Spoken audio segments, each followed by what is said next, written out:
All right, is it going? So, there's a couple people having this free will debate that Karen mentioned recently. I've commented in a couple of the videos. It's a cat.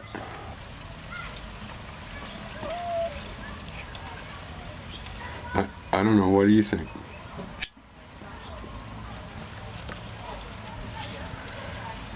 You want to think about it? I'm sorry, did I woke you up?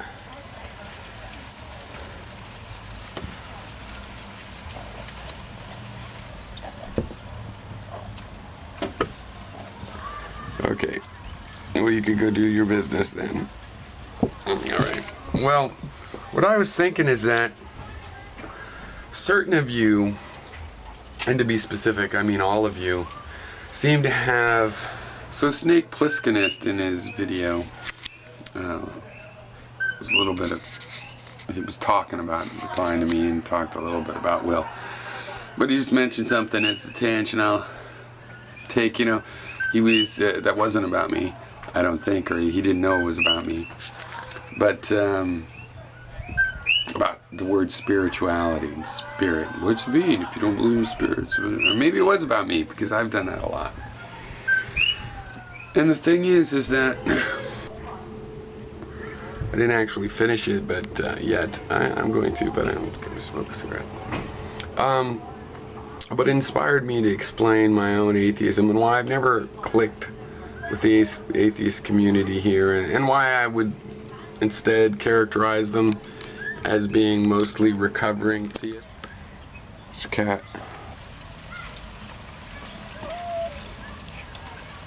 Theists. But I haven't addressed my replies to that, and there's nothing against them. It's interesting. I watched the videos, some of them commented in there. But there's aspects of this consciousness debate that I don't like. It's like discussing the same old thing around like it was fun, like a kabuki dance.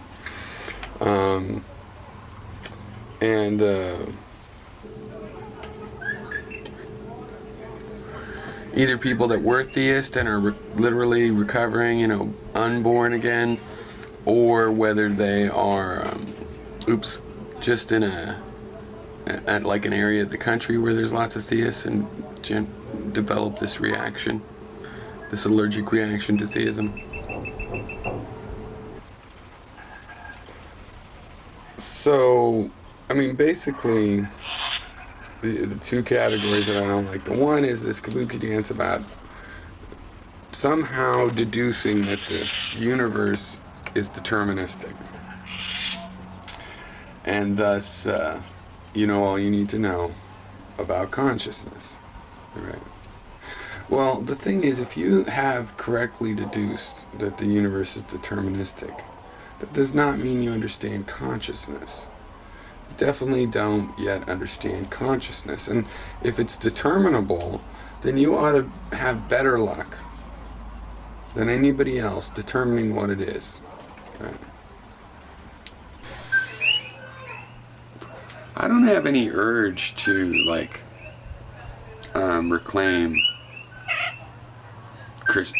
spirituality as you might know it from Christian history. I've been an atheist my whole life. I can't even stand cool philosophers like Kierkegaard that have philosophy that includes Christianity. I can't handle it. I'm sorry, that's an ingredient I don't like. I go, oh yeah, Kierkegaard, I appreciate that dish. I don't want any. And then Kierkegaard's great. It's actually a bigotry on my part. So that's on the one side. That's like the materialist dead end. We've decided that it's something absolute. Good enough for me. Let's go home. And I'm not criticizing that. I think it's worthwhile. I kind of have an allergic reaction myself, but I keep clear of it. I don't go wandering through, poison oak, patches of poison oak. But there's nothing wrong with people that go do that and try to pull the poison oak out. More power to you. But anyway, my own atheism, why it doesn't click with the regular atheism. It's because you guys are arguing about a belief in God. And me, not only do I not believe in God, I don't even believe in that there's a definition for God. I don't believe in there's a question of if there's a God. You can't ask me, do the pyramids of Egypt exist, and not tell me what they fucking are. Right? You need to tell me what they are, and then I could check to see if they exist. So I don't think there's any romance. I mean, I use the word spirituality more like, if it's a burden, good.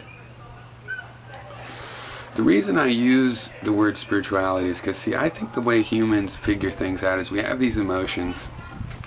Down to the last one, no understanding of quantum physics. Those of you that appreciate it, I mean, I appreciate that you appreciate it.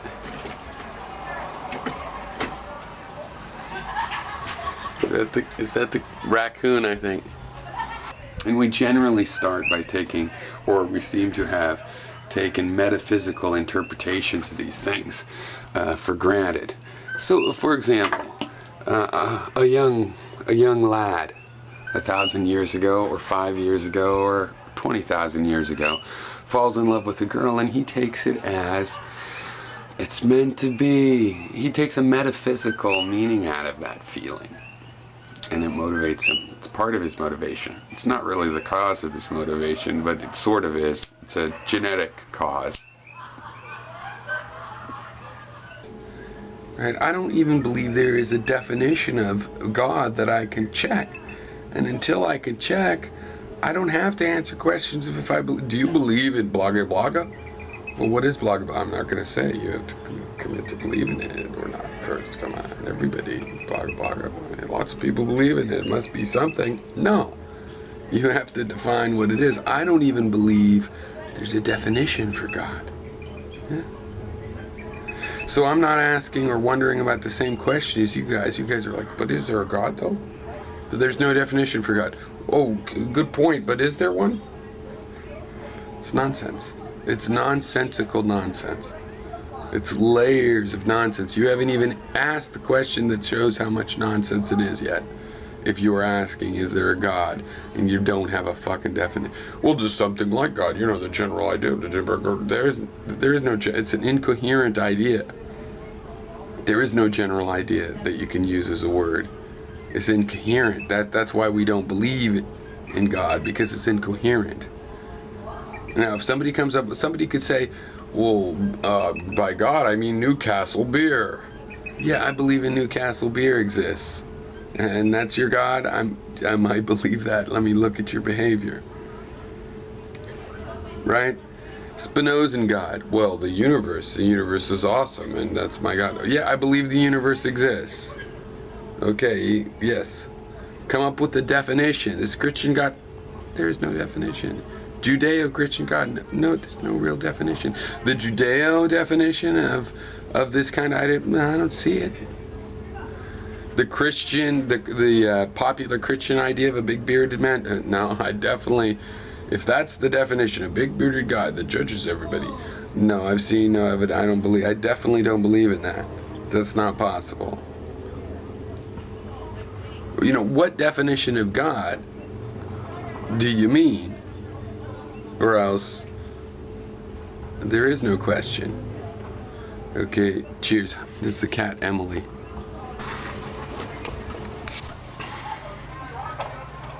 Good for you, no insult to people that don't understand it and don't appreciate it. No insult to you either, but I'm just noticing, I'm thinking, you know what? This could be because to this very day we teach classical physics in high school physics. And most people don't take college physics. And even if you take college physics, they teach you classical physics for several years. And I understand why they don't want to teach high school kids quantum physics, because it's not that useful in your life. So if high school is just like a vocational school, it's better to teach people about how pulleys and levers work. I'm for that. So I was thinking maybe they should teach quantum mechanics to really young kids that have these, everybody says it's all magical style. They'll love it, you know, because it's kind of magical. And then when they learn real physics and all the real things you can do with it, all the factories you can build, and the cannonballs, that's for you, Bark Lord. I've been thinking a lot about your points, really I have. When I stop thinking for a bit and take a rest from that, I'll make videos. But really a result of him needing to do this to survive. On the other hand, you have Professor Anton, which is like, and then author said, and folded on itself, and the oneness of the inness of the outness of it, which is like an exceptionally touchy-feely and yet still academic version of a dead end, seems to me. You know, and they could get that practical advantage, is my point. But they need to understand that as a fundament to the universe, that those rules in classical physics, you know, that determinability and all of that, that's all gone, man. It's all gone. I'm sorry they're still teaching it to you in school, but if you keep learning the physics, you'll go, what the fuck happened? And I'm in an advantage to have learned that because I always liked the history of physics. I remember when I was really young, I don't know, before, sometime around second grade, first grade, second grade. So he takes that as a metaphysical thing. Well, you get all of these feelings and you find out it's not metaphysical. The DNA is trying to fool me into having kids. Hunger. What do you think somebody 50,000 years ago thought of the feeling of hunger? Could you imagine them going, well, it's like a demon, it takes over my body and then I just feel like shit until I eat the fuck out of something, right? I think my grandma gave me, who was a school teacher, a book on momentum. And not only did it explain how momentum worked, which was interesting, but explain the history of how people had thought it had worked. It was really about how people got to their current position. And it was really good because then when you learn that momentum has all these relativistic issues with it, when you learn that momentum has to do with the Heisenberg uncertainty principle, you're not stuck on like, oh, but a momentum is this thing. No, momentum is this evolution of an idea getting more and more accurate. When you find something in the universe that makes you adapt it, you just fucking adapt it. Shut the fuck up and adapt to the real universe. You don't go, well, I've deduced that it can't work that way. That must be an illusion. No, you don't get to say something's an illusion until you get to say how it works a little bit. In other words, you have to say what it really is in order to credibly say it's an illusion. I have to say that what the sun's really doing, that makes it credible when I say it's an illusion over and over again and nobody gets the metaphor, because what's your problem? Okay. That's how I interpret spirituality. I think there's a feeling that doesn't have any other name, and that's what it's been called. It's just been misinterpreted. It's been misinterpreted like, I have lust for that person, it must be true love. It's been misinterpreted like that. But there still is a category of these feelings. Now, I characterize it, for example, if I love nature, not everybody does, but since I do, when I see a beautiful big vista, you know, I feel connected with things. And I think this feeling of spirituality is kind of a feeling like that. Some things feel good. But anyway, I like the history of knowledge, and I see how it's advancing, and I think we're at a really interesting point. We're at a point in modern physics that nobody's really made sense of it yet. The philosophy of the science isn't understood yet. It could be understood. But we do understand enough to know that they're incomplete. We have relativity in quantum mechanics, and that's not right. We know that quantum mechanics should take relativity more directly into account. We know that the vice versa is true. People have tried to force them together and succeeded. Hawking and Penrose, for example. But they have forced it. They don't have the elegant solution. There isn't the EMC equals MC squared of quantum mechanics, and and there isn't the graviton among the quarks yet. This Higgs boson thing's big for that reason, though, because it involves mass. and mass involves gravity. So it's a lead. And I just think the kids, maybe 5-year-old kids, should be taught about quantum mechanics.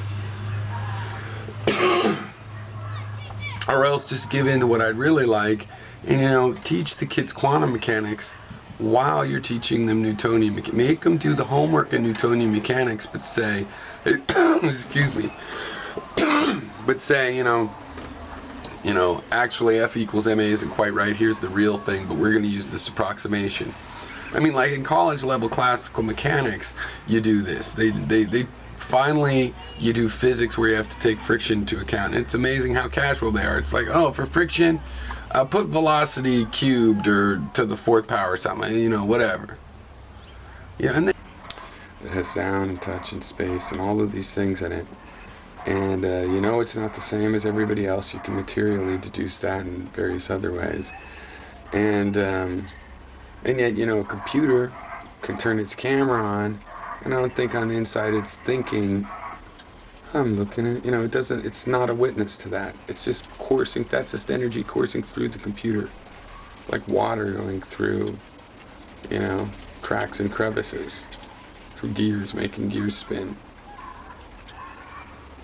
And then you do all this precise math with it, taking derivatives and stuff, and you actually choose the one that makes the derivative a little bit easier because none of them are close enough to matter, but you need these extra terms to improve it.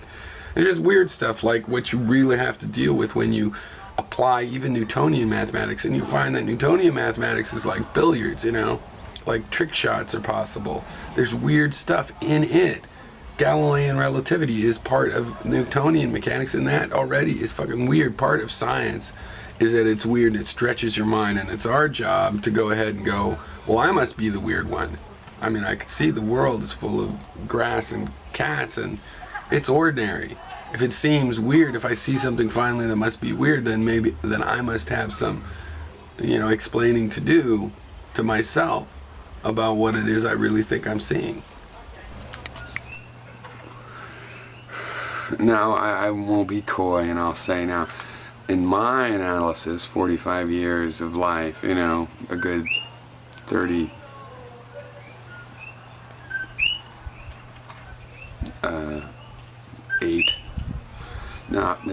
give me 40 years of analysis. I think that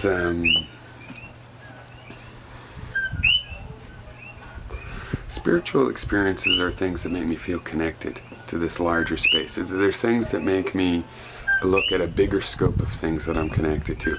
They enlarge the scope of the groups I see myself as part of.